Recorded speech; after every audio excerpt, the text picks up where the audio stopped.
Where do black people trace their roots in the Bible? The answer might take us back to the beginning of civilization itself, to the very first humans that walked the earth. As we embark on this journey, we'll explore the ancient stories that connect Africa and its people to the earliest moments in biblical history. In the beginning, the Bible tells us that God created the heavens and the earth, and with it, the first humans, Adam and Eve.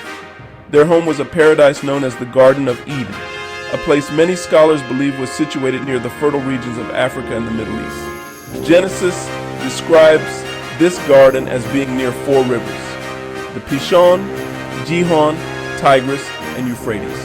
One of these rivers, the Gihon, is said to flow through the land of Cush, an ancient region commonly associated with Africa, particularly modern-day Ethiopia and Sudan.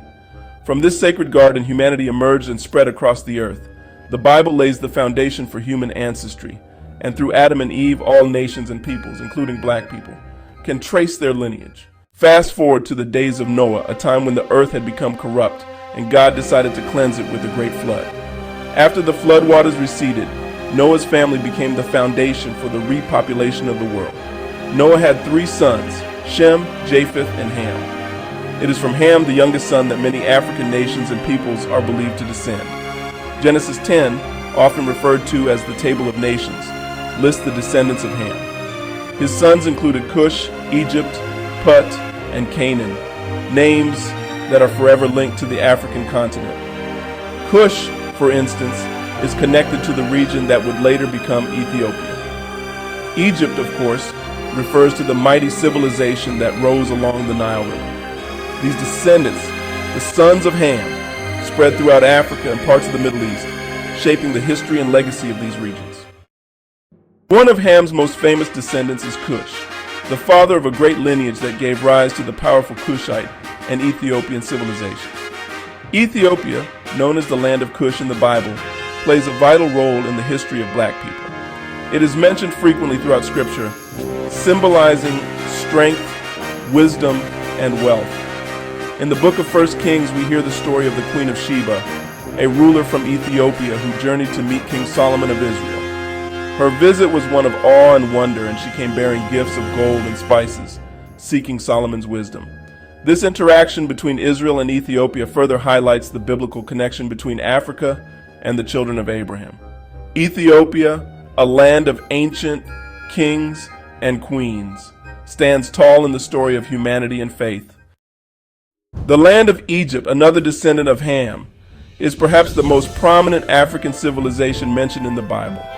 Egypt's influence is seen throughout the Old Testament, from the stories of Abraham to the pivotal moment when Moses led the Israelites out of slavery in the Great Exodus.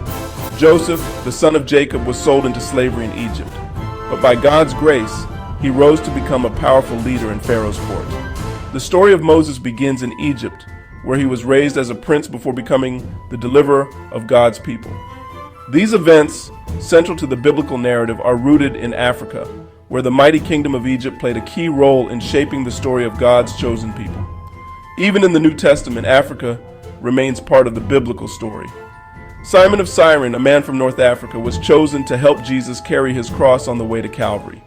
His story reminds us that black people have always been present in the unfolding of God's plan for humanity. From the dawn of creation to the exodus of God's people, Africa has always been central to the Bible's narrative. The descendants of Ham, through Cush, Egypt, and others, have left an indelible mark on the pages of history. The story of black people in the Bible is not just one of origin, but of legacy and resilience, woven deeply into the fabric of human history.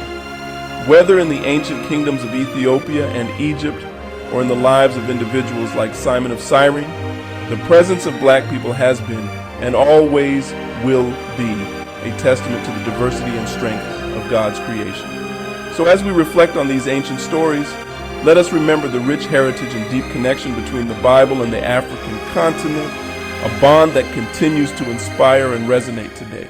Please like, subscribe, and share to help our channel.